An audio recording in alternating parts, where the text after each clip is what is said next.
We are jumping back into our series today, Faith for Freedom. And over the past few weeks, Thomas has been exploring this question, along with all of us, of the relationship between faith and freedom. Because so often we have this assumption that if we want to take some more faith in our life, we have to give up some of our freedom. Or if we want a little more freedom, well, then maybe we have to give away some of that faith. They're often seen in tension. And we've been pushing into that question and asking, how is that actually true, or is there a better way? Is there another way through this? Because what we've recognized, and if you're just jumping into this series, you might be a little behind, but we can pick you up real fast, and we would recommend you can check us out on YouTube, just Key City Church. You can watch some of those messages and see how we've gotten to the point where we're at today, because it's going to build off those. But I can bring you up to speed real quick, and I think you guys already know this, because the first thing we've learned is that we were meant to be free. You said it took you guys 5 weeks to figure that out. Actually, we've recognized that we know this all, right? Like you've experienced this in your own life. There's something in it. Freedom is what we write poetry about. It's what we write songs about. It's what we yearn for. We were meant to be free. And the reason for this is because what we don't do freely, there it is. Oh, sorry, I faked you out there just once. What we don't do freely, we do by control. And we've recognized that even though freedom might scare us, we think if we just let everyone be free, will they get anything done? Well, maybe then we'll have to control them. And maybe you've experienced that in your own life. Maybe you were in a relationship and you never wanted to be controlling. That wasn't an adjective you liked. You want that person to be free, but it's kind of scary to let someone else to be free. And often when we want results from someone, we get them by control, because they can either do it freely or they can do it by control. And we like to be in control, so we often control others. And maybe you've experienced this at work. You've noticed that your boss, he gave this vision speech about how he wants to free you guys to do your best work, and then he's checking up on you every day. Hey, did you get that done? Like, you just asked me 20 minutes ago. Yes, I'm still working on it. Because what we don't do freely, we do by control. And the problem with that is that control incites fear, and control undermines trust. You see, while it might scare us for people to be free around us, we know that control actually doesn't bring out our best. It might get results in the short term, but you've experienced that micromanaging boss. I'm guessing that wasn't your favorite project. You didn't do the best in that. Or maybe you went away to college and you thought about calling your parents, and actually you were going to do it, but then they started texting you every day like, hey, don't forget, like we still exist. Were you going to call? Did you forget about us? And all of a sudden you didn't really want to call because it incites fear and it undermines trust. Control gets at the fabric of those relationships. But what we've also recognized throughout this series is that we're capable of doing difficult things freely. On the one hand, while you might have that micromanaging boss, you might have also taken up that side project that no one told you had to do. You put in extra hours, you did it freely, and you did your very best work. Or maybe you picked up that side hustle, you started a podcast or a YouTube channel, or maybe you started something online and no one was making you do it, but you did it and you loved it because we were meant to be free. And while we've often looked at this in terms of tasks or one-on-one relationships, what we want to explore today is the way this plays out in community. How so often, rather than allowing the people around us to be free, we leverage control, but that control breaks down communities, because here's what has often happened. And here at Key City, we love the church. In fact, we love the church so much that we're willing to point out where the church has got this wrong. And what we're going to talk about next is something the church has gotten wrong so often. And we don't say this because we dislike the church, but we believe the church has been given the mission, the method, and the means to change the world. And so we want to look at how can we do better. In fact, that is what gave birth to Key City, as Thomas mentioned. It was around dinner tables and on hikes and filling up those notebooks that we dreamed of what the church could be. And one of the things that we notice that so often happens in churches is this: that you have to believe and behave, or your belief and behavior are requirements for your acceptance and inclusion. And maybe you've been in churches like this, where you walked in and it felt a little foreign at first, but you recognized very quickly that you had to believe and behave a certain way if you wanted to be accepted and included. And you thought, well, like that doesn't really feel like me. Maybe I don't actually believe those things. I don't freely behave that way. But I desired that acceptance and inclusion so much that maybe for you, for a time, it was worth it to give to that belief and behavior in order to get that acceptance and inclusion. And maybe you say, well, actually, I haven't like been in the church in which we say, we are so glad you're here, and we are glad you haven't carried that baggage. But my guess is you've experienced this outside the church, because this isn't just a church thing.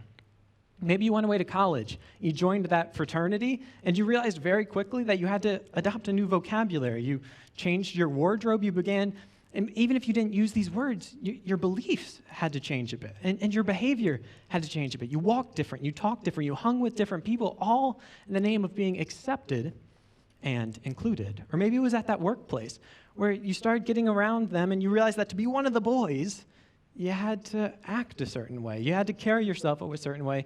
When you went to the happy hour, you laughed at the certain jokes, even though you didn't really think they were funny, but you knew that to be accepted and included, you had to adopt their belief and their behavior. But what we find when this happens is the uncomfortable truth that conformity does not equal authentic community. You've been around people where you look like them, you talk like them, but inside you don't actually feel like them because you had to change your beliefs and behaviors on the outside to be accepted and included. In other words, your belonging was predicated on your projected beliefs and behaviors. And again, this might have worked for a time. It might have let you be one of the boys. It might have let you be in that fraternity or that sorority, or it let you be included in that church. But slowly, this begins to eat at us because this is not what we were meant for. We were meant for freedom. And this control that incites fear and undermines trust, it results in conformity, but not authentic community. And what happens when we find ourselves in these situations where we think we have to project a certain image, we have to walk, talk a certain way in order to be included, eventually we begin to feel that dissonance. Maybe it worked for a bit, but eventually, as you projected and projected further, you realized, this isn't me. This doesn't feel like who I actually am.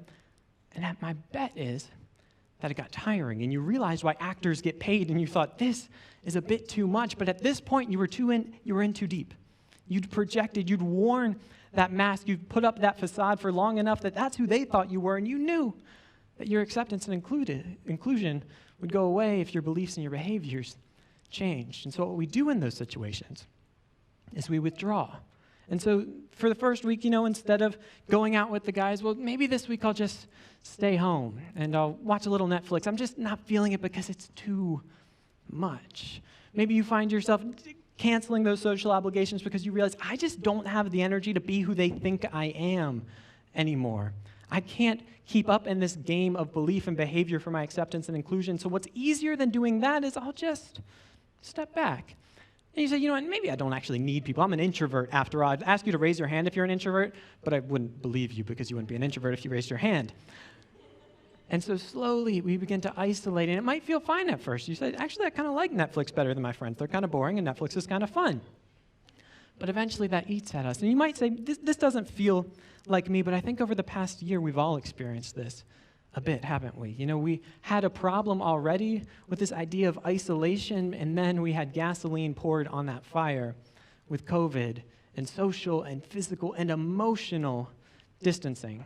I don't know about you, but I remember when COVID first started, it was right after spring break for me in college, and I had just gotten back to Chicago, and all of a sudden we have to go back, and this kind of felt like a second spring break. I was like, this is kind of fun. It's kind of like vacation. I don't know if that was your experience, but that was mine at first. It's like, this is kind of nice. I'll wear sweatpants for a couple weeks, and then I'll go back, and it'll be good. Then I kept wearing sweatpants, and it went on, and we realized this was going to stay for a bit. And I was like, hey, that's fine. I'll start a new show. It's going to be good. I watched Schitt's Creek. I don't know what you watched, but I loved it. 10 out of 10 recommend. Amen for Schitt's Creek. All right. Love that. And then Schitt's Creek ended, and, tears were shed, and that was sad. And it's like, well, I'll pick up a new show, and we keep going, and you keep wearing those sweatpants. Maybe you bought another pair because you were wearing them every day. But eventually, something begins to feel off. Something begins to feel strange when we're not around the people that we love. And as you went longer and longer without seeing your family, your friends, those cousins, those people that you love, something might just have felt off. And the truth is that science has shown us that our loneliness is such a big, big deal. Vivek Murthy, he was the Surgeon General under Barack Obama, and I imagine he was like, got out in time before COVID. He had a much easier job. But he wrote a book right before COVID, before this was in the conversation of everyone. And he talks about how he stepped into the job as Surgeon General, And he was bright-eyed and bushy-tailed. He was so excited to be at this highest level of medicine. And he thought, I am going to get to the bottom of what is facing us as a country in terms of health. And he had all of his ideas going into the job. Maybe it's going to be lung cancer. We've talked about smoking, and maybe there's just people are smoking, and that's going to be the thing. Maybe that's the one thing I can put my finger on and make the change. And he thought, well, maybe if it's not that, maybe it'll be obesity, or maybe it'll be alcohol, or maybe it'll be this or that or cancer, or any of these things, all of which are so serious. But what he found out was there was actually none of those. As he got in the job and he was looking at the data and he was doing interviews and consulting with the best researchers in the world, what he found was the number one problem in terms of health that was facing our nation. It wasn't obesity, it wasn't smoking, it wasn't this or that, it wasn't teen pregnancy, it was loneliness. And he thought, that's interesting. Could this really be? And he dug into the research, and what they found was that lacking intimate social relationships increased the likelihood of premature death by 50%, and had the equivalent impact of smoking 15 cigarettes a day, and had a greater impact than obesity, lack of exercise, or excessive alcohol. And he was going, how could this be? And what he did is he stumbled on a very basic truth. And that's that we were created for community. There's something in all of us that desires that connection. In fact, in studies, they found that your brain, it can work in different ways in problem solving and relationally. And as soon as we switch off problem solving, as soon as you finish that analytical thing, he was wondering, is there like a default? Is it maybe 50-50? Some go this way, some go that way? In fact, almost everyone immediately switches back to relationships because we were created for community. I think we all experienced that this last year, that discomfort of not being around the people we love, not having those rhythms of being around people, it messes with us because we were created for community, and not just conformity, but we were created for authentic community. And what I love about this finding, this guy, it's like a 300-page book. It's a beautiful book he wrote about it, but what I love is I have to imagine God sitting back, and we love data here, and we encourage people to go into science and find these things out and do the research, and we love diving into it. But I have to imagine God going, so it took you how many years to figure out that loneliness is bad? Oh, okay, because actually, like on page 1 of the Bible, I had something to say about this. And you see, as you read the opening narrative of the Bible, which is this beautiful poetic story of the creation of the world, and God is creating, and what I love about it is he goes through every single thing, and he goes, and it was good. And he creates the heavens and the earth and the animals, and they were good. It was good. It was good. And against anyone, as a polemic against anyone that would say that God doesn't like the things of this world and he's detached from it, and actually the created things are bad, he says, no. It is good. And against those who would say that God's primary deal in the world is just telling us what's wrong and what's bad, he starts off page 1 and says, and it was good.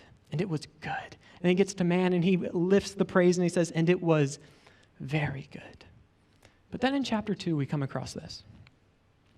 And it says in Genesis 2:18, then the Lord God said, it is not good. The very first thing we ever see God saying this is not good was this. It is not good that man should be alone. It is not good that man should be alone. And it goes on to the creation of Eve. And I didn't include it here, but often translations will say, I will make a helper for him. And it's an unfortunate translation because it's been used throughout time to say something about women. And just like your fun fact for the day, and at this point, Eliza generally rolls her eyes because she says, only about 2 in 10 of your facts are actually fun. But, there was this 14th century French feminist that in the midst of this time of misogyny, all these people are pointing at this verse to say something about women, and she says, hold up. This doesn't say anything about us. This just says you all need help, so y'all figure that out. So anyway, there's your fun fact for the day. You can use that at a party. If it works, let me know, because I could use friends that think my jokes are funny. So, in any case, the very first thing that God ever says is not good is loneliness, is for people to be alone, because we were created for community. But then as the narrative unfolds, we're introduced to this thing called sin. And I recognize that for a lot of us, that word has a lot of baggage, perhaps. You've heard people use this word to put others down, to put people in the category of bad and themselves in the good category, that the sinners are over there and they're over here, or it's been used to guilt or shame you. But actually in the Bible, the Hebrew word for sin can just be used for missing the mark. And in fact, it's used that way to talk about archers who aim at a target the arrow misses and the arrow sins by missing the mark. See, God created us for community, but eventually sin enters. Sin is people going astray from the life God created for them, the good life he created for them. And what's fascinating to me about the first narrative about sin in the Bible is that right before it, the author gives us this really strange detail. And in the Hebrew Bible, they're very minimalistic with their details. So anytime the author tells you something, they're getting at something important there. And he tells us that they were naked and unashamed. But right after sin enters in, we see shame. And what happens is they notice their nakedness, and what's the very first thing they do? They hide. Because while we were created for community, we were created for connection, sin brings disconnection. As the narrative further unfolds, what we see happening, I encourage you to go through this and check it out if you want just kind of a Bible reading exercise. As it goes through the book of Genesis, which you can read for history and dates and all those things, but that's kind of actually missing the point. It's trying to tell us something about the human condition. We see sin striking the very fabric of human connection. What's the next narrative? It's brother turning on brother. As we go through, we see these families that were created for connection. We see husbands and wives dealing with one another deceptively. We see brothers turning on each other, sibling rivalry, because while we were created for connection, you've got it at this point, sin brought disconnection. As that unfolds and the nation splinters, and the Hebrew Bible ends kind of on this odd note of the people. They had just come back from exile, but things weren't as they were supposed to be. Things were still disconnected. Into that story, the story of humankind gone astray, enters Jesus of Nazareth onto the pages of history. And Jesus, he was this itinerant Jewish preacher and carpenter that was gathering crowds alongside of him everywhere he went. If you want another exercise, you can go through the book of Mark and look for every chapter and try to count all the ones that don't have crowd in it. You won't find very many. Spoiler, because people love Jesus. And as we like to say here at Key City Church, people who were nothing like Jesus. And the scandalous thing, Jesus liked them back. And so not only did he get crowds around him because he was preaching such a good message, such a message that needed to be heard, but he also took those crowds and brought them into community around dining room tables, drinking wine, eating food, laughing, talking, getting to know one another. He was healing people out in the streets, and then he was healing that disconnection around dinner tables. And as this ministry kind of comes to its climax, he takes his disciples on something of a field trip.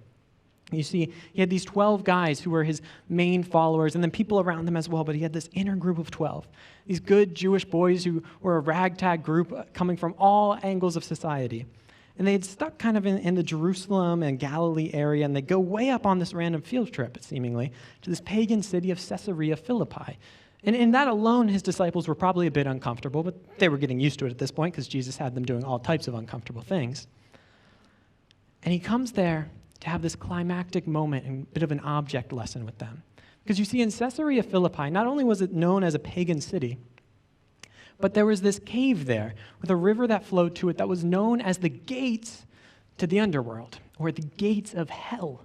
And they believed that that is where the underworld began, in this large cave with a river flowing at the bottom, and they would sacrifice to the pagan god Pan there. And it's in this context that Jesus brings his guys together to give them the plans for once he's gone, the plans for how he is going to change the world, because throughout his ministry, he's been talking about this thing called the kingdom of God. And it's something that the Jews had been waiting for. Under Roman oppression, they were ready for a kingdom. And his disciples are wondering, come on, how are we going to do it? Let me know. Give us the plan. Give us the plan. So he takes them out on the field trip to this pagan city, to the gates of hell. And he gives them the plan. And he says this. He says, I will build my... And the Greek word here is ekklesia, and I didn't just leave it in Greek to practice my Greek keyboard, but that word, it's been given so much baggage for so many of us. He says, I will build my ekklesia, and the gates of hell. Like, you see this object lesson, like you're looking at it, and you're all probably terrified, like, why are we here if my parents find out I went to this place? Like, this is not going to be good. Yeah, the gates of hell, the embodiment of evil itself in the world, the thing I've been trying to overturn this whole time, shall not prevail against it. And the common way of translating it, and it's not a bad way of translating it, but the word has so much baggage, is because it often says, I will build my church, and the gates of hell will not prevail against it. But the word he used here, it really just has the connotation of, I will build my community, my called out assembly. And they think, Okay, and step 2 is, Jesus? But what else are we going to do? How are we going to change the world? Like, you brought us all the way out here to teach us this thing. You built it all up by asking us, who do the people say I am? And you asked Peter, and Peter said, yeah, you're the Messiah. And then you're like, yes, you finally got something right, Peter. And then you gave the plan. But what's part 2, Jesus? Like, isn't there more? You're going to build a community? That's it? And he says, yeah, that's my plan.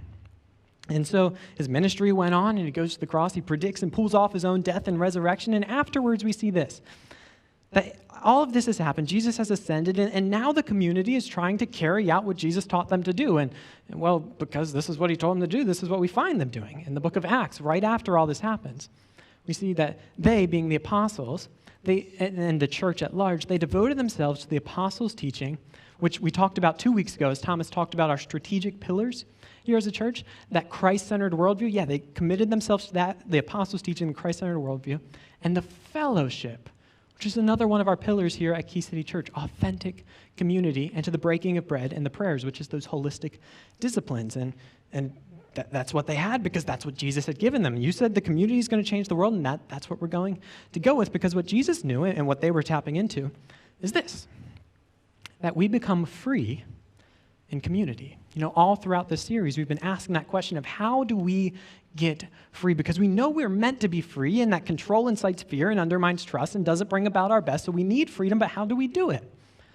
Well, what Jesus knew, and what you know instinctively, because if that isolation takes away your freedom and doesn't bring about your best, we become free in community. And you might say, okay, that's good, and it seemed to work for the early church for a time, but Austin, I'm not sure if that's it entirely. And you're right. You see, there is a catch. It's not just that we become free in community, because here's what you know and here's what I know, that you can be surrounded by people and yet utterly alone. In fact, in Dr. Vivek Murthy's studies, what he found is one of the most lonely groups of people. It wasn't just people in nursing homes. It wasn't people that lived far out into the country. It was college students. But you say, aren't they surrounded by people?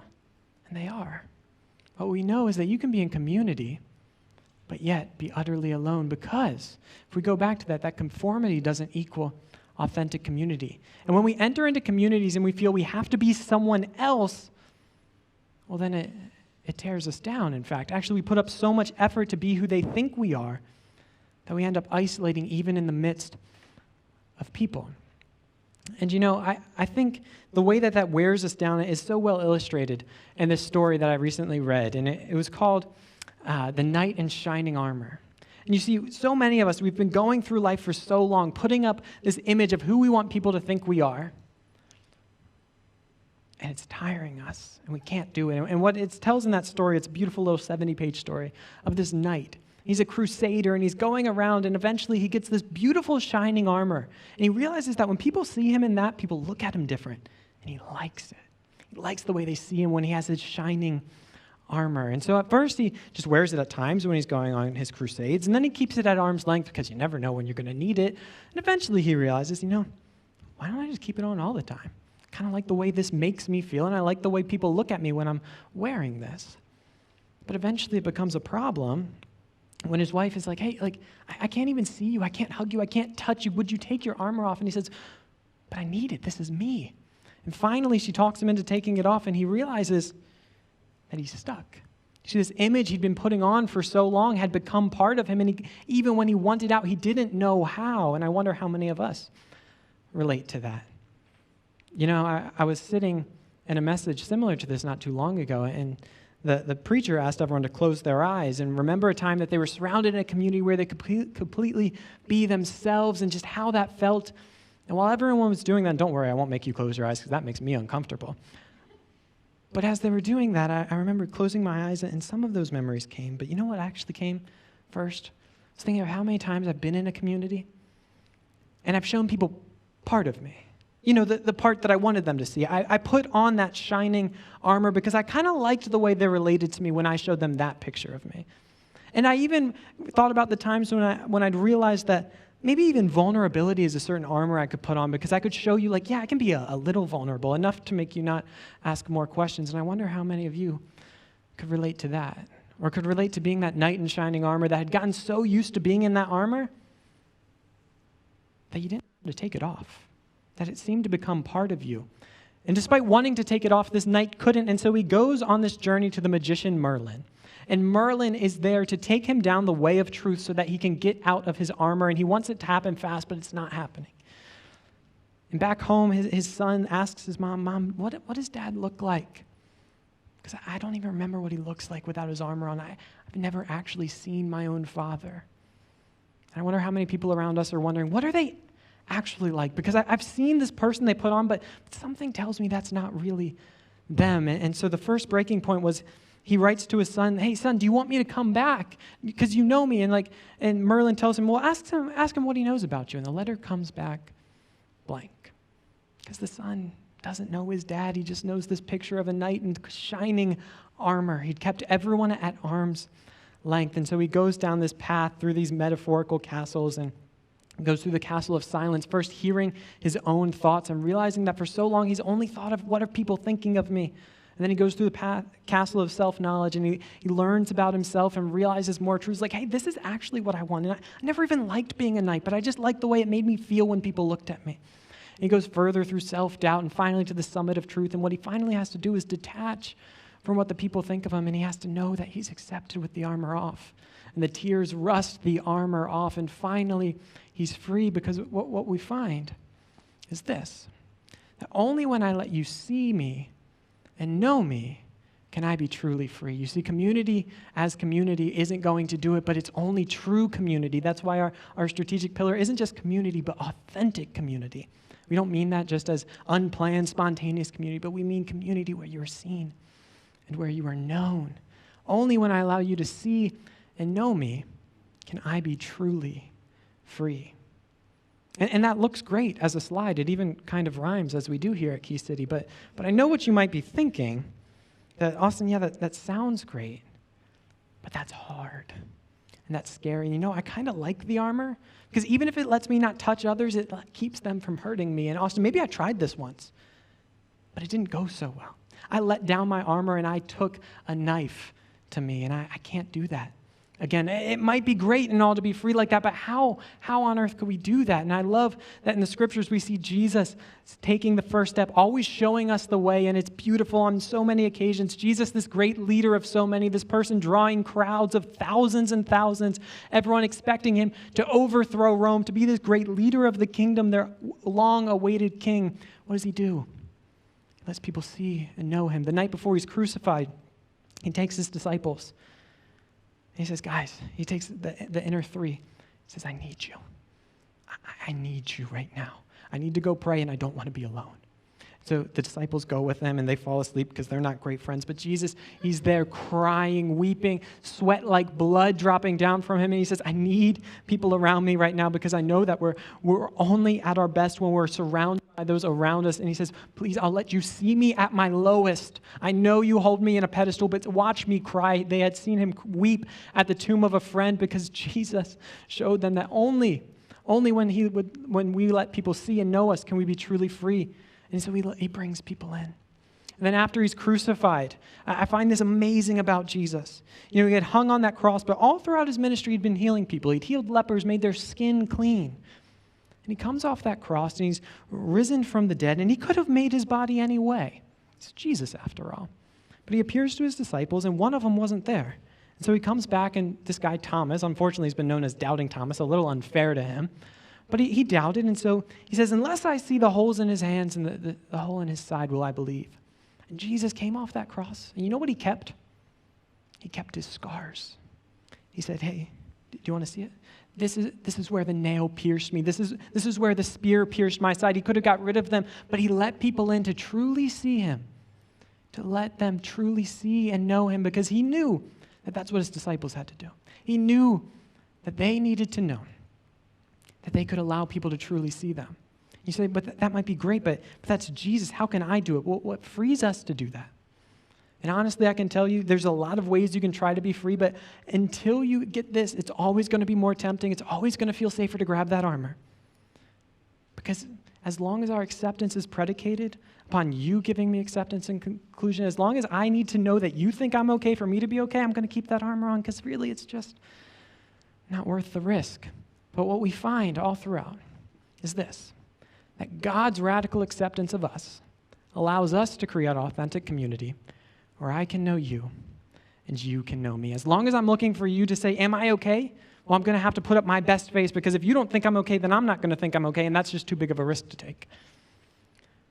But the amazing thing about the Bible, the amazing thing about the story of Jesus is that he goes first. And he tells us, before you believe and behave, you're already accepted and included. He flips the paradigm on its head, and he says, you can belong before, during, after, even if you never believe and behave, because you're my child, whom I love. Even when he was hanging on a cross, crucified, he said, Father, forgive them, for they know not what they do. He called them daughter and son. He says, you are my beloved child. You don't have to believe and behave to be accepted and included. You are accepted as you are. And God's acceptance of us, when we know that we're okay with God, only then and only then are we free to be truly ourselves, to let down that armor and extend a hand to others and say, hey, you're safe here. Hey, you're accepted. You're included, not because of who you want us to think you are, not because of anything you've said or did, but just because you're you. Why don't you come in? We lead with that acceptance and inclusion, and that is something we are committed to always doing here at Key City, saying no matter where you've been, no matter where you come from, no matter where you're at or where you might be going, you are accepted and included. We take off the requirement to believe before you belong, but we say with open arms, you are welcome here. And why do we do that? Because we see Jesus doing that.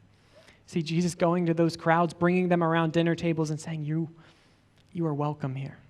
I was sitting at a dinner table, of all places, with a friend the other day, and we were talking about how hard it is to open up. He says, I've always been taught that I have to be perfect, that I can't really let people in. He's like, but honestly, Austin, there's just something in me that wishes people could see all of the ugliness in me and still love me. And I think that's in all of us, isn't it? To say, I don't want you to just love me because of who I've tried to show you I am, but I just wish you could see me as I am and truly love me. But that's too scary. As long as we don't know that we are already okay with God, that's a risk that's going to be scary to take. All throughout the Bible, and I want to close with this, we find God given a lot of names. And these become kind of parts of different communities. Maybe you've heard the Maverick City song, Jireh, Jehovah Jireh, the God who provides. God is giving all of these names to describe who he is.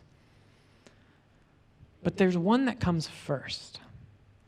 And the one that comes first is given to him by all people, not by a priest, not by a religious leader, not by someone who we often think of when we think of our Old Testament heroes, but it's given to him by an Egyptian slave who had been forced to have sex with her master in what could not be called consent due to that power gap, and then she's kicked out of the home, and she's in the wilderness wondering if life is worth living, if it's worth going on. And God comes to her in her brokenness, meets her right there, and says, I see you, my child.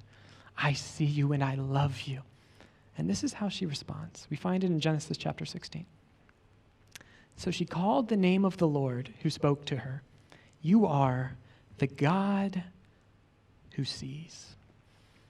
And I'm here to tell you today that no matter where you're at, no matter where you came from, no matter what image you've put on, no matter what you're scared of people seeing on the inside of you, God sees you.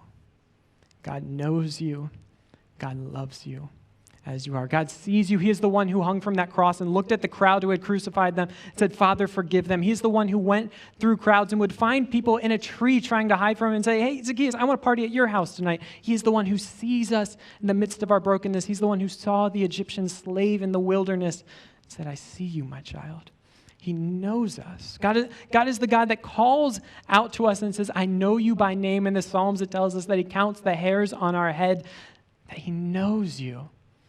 The most astounding thing to answer that question of my friend is that he can see you in the midst of all your brokenness and still love you. And so my challenge for you as we go out this week is that as we move throughout the world, every day we're told so many things about who we are that helps shape how we project ourselves into the world, how we carry ourselves, how we move, how we talk, how we behave and believe. And often we get these messages from so many people. Maybe we got them early in family saying, hey, maybe you're not enough the way you are. Maybe you open up your Instagram to see how many likes you got on that post to see, hey, am I seen? Am I known? Am I actually loved? Or you go through that thing and you see, hey, like how's my portfolio going today? Am I worthy in the world? Has that gone up? And we go through all these markers and we check the email. Have people remembered me today? Hey, how many notifications? This, that, so many things want to tell us who we are. So my challenge for you this week, whether you believe in God or not, I'm not sure what this could hurt. What do you have to lose? My challenge for you this week is that every day before your feet hit the floor, before you take up the phone and receive all the messages about who you are and whether you're seen, whether you're known, that you just go through these three. That I am seen, I am known, and I am loved by God.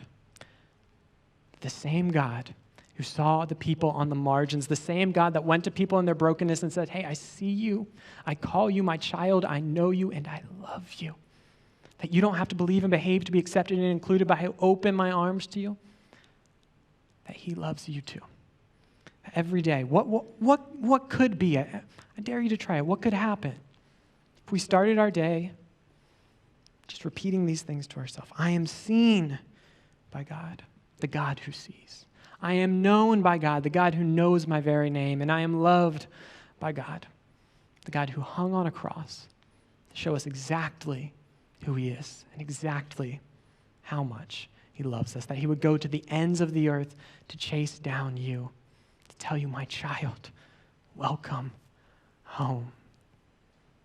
And when we do that, we'll see the communities around us begin to form of people who can also be free to let down their guard because we can tell them, hey, you're seen as you are. And you know what? In being seen as you are, not despite of it, you're known. And your whole past being known, your whole present, hey, you're loved by God. And I like to imagine what that community would look like because we were created for community. And while sin brought disconnection, Christ came to bring us back together. And that's what we're trying to do here at Key City Church.